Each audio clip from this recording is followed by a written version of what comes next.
Hi friends, welcome back to my YouTube channel. कैसे हैं आप सभी? आई होप आप सभी अच्छे होंगे। तो फ्रेंड्स, आज हम बात करेंगे अप्सरा मॉम के बारे में। आखिर अगर सगी माँ होती तो क्या अंशु बताती नहीं? ये आज का जो हमने वीडियो देखा है अंशु का, और मतलब अप्सरा मॉम का जो वीडियो देखा हुआ था, उसको देखने के बाद तो हमें यही लग रहा है कि मतलब अंशु आखिर निशा दीदी को सब कुछ बता सकती थी, पंकज जीजू को सब कुछ बता सकती थी, जो 15 किलोमीटर दूर से आए हुए थे। जब अंशु की तबीयत बिगड़ी तो इनके घर पर आए हुए थे, और जो 30 किलोमीटर दूर है, आंटी के यहाँ दो दो गाड़ियां हैं, दोनों बेटे गाड़ी चला लेते।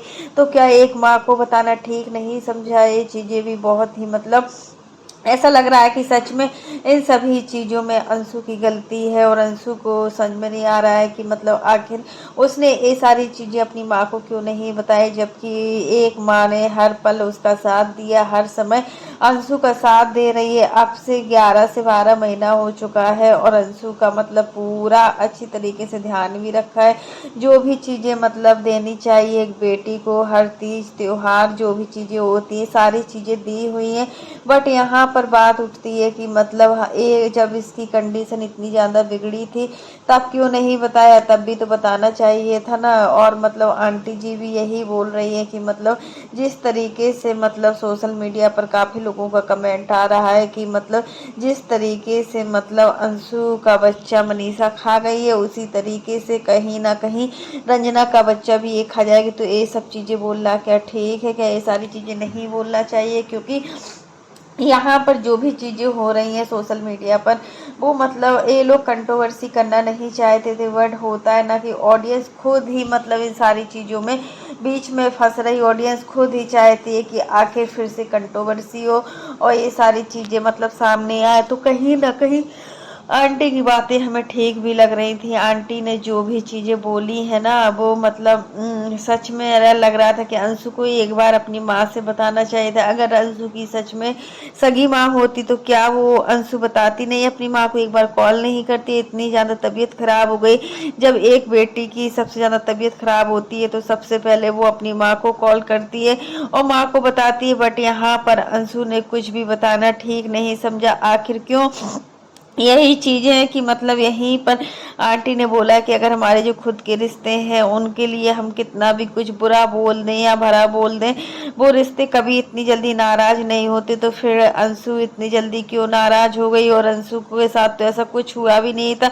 आखिर अम्बाला में जब भी जो भी पार्टी हुई है या इवेंट हुआ है, उसमें सच में कोई ना कोई कंट्रोवर्सी तो जरूर हुई ही है, और ऐसी ऐसी कंट्रोवर्सी हुई है जिसका मतलब कुछ भी हम कह भी नहीं सकते कि आखिर क्या होना चाहिए। यहाँ पर अंशु हमें गलत लग रही है, और अंशु ने जो भी चीज़ें बोली है सोशल मीडिया पर, और वो इनडायरेक्टली वे में बोला गया हो या फिर डायरेक्टली वे में बोला गया, वो सारी चीज़ें अंशु को नहीं बोलना चाहिए था।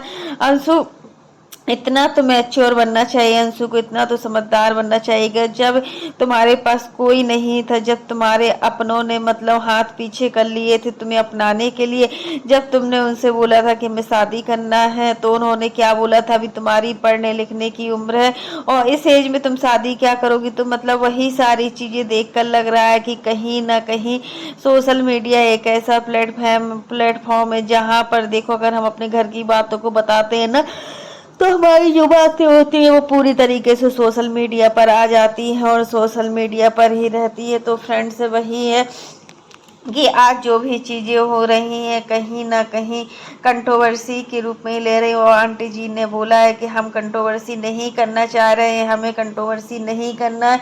तो फिर ये कंट्रोवर्सी कैसे हो गई? आखिर मतलब कोई भी इनके घर की खुशियों को नहीं देख सकता है। आखिर ऐसा क्यों हो रहा है?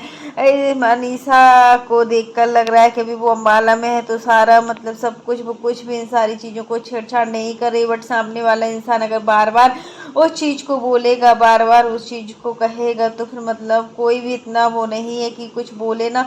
तो फ्रेंड्स, अंशु को लेकर अब मतलब सोशल मीडिया पर बहुत ज़्यादा गलतफहमियां हो रही हैं कि अंशु इस तरीके से क्यों रिएक्ट कर रही। अंशु के साथ साथ शुभम को भी समझना चाहिए कि जिस फैमिली ने अंशु को मतलब अपनाया, जिस फैमिली ने अंशु का कन्यादान किया, अंशु उसी फैमिली को अपना नहीं मान रही है।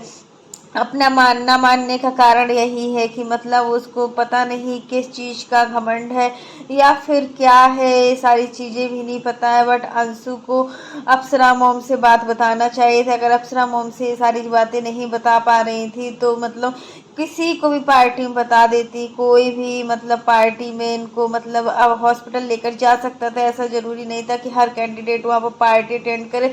अगर कोई बीमार है तो उसको भी देखा जा सकता है। और मतलब यही है कि मतलब अब अंशु और मतलब अप्सरा मोम के बीच के रिश्ते में एक दीवार सी खड़ी हो गई है। और ये दीवार ऐसे खड़ी हो गई है कि मतलब इसके पहले 3 महीने पहले भी ये सारी चीज़ें हुई थी। बट 3 महीने पहले जो सारी चीज़ें हुई थी उन सारी चीज़ों को इग्नोर किया गया था। बट अब फिर से वही सारी चीज़ें सामने आ गई है। और इन सभी चीज़ों को इग्नोर करना कहाँ तक सही है और कितना इग्नोर करेगा सामने वाला इंसान। और सचिन ने ही तो देखिए, आज अगर निशा दीदी और सोशल मीडिया पर है तो कहीं ना कहीं सचिन की वजह से ही। और पंकज जीजू जो सोशल मीडिया पर वो है तो वो भी सचिन और मनीषा की वजह से, क्योंकि सचिन और मनीषा राज फैमिली के लिए बहुत ही ज़्यादा लकी है।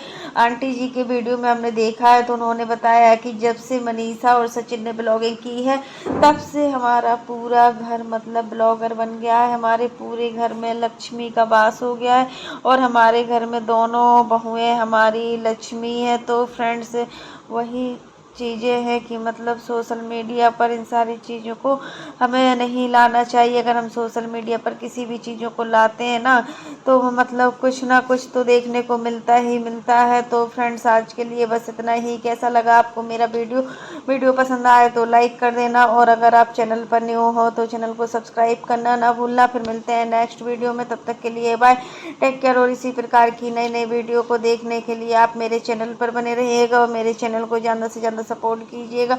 तब तक के लिए bye, take care all of you.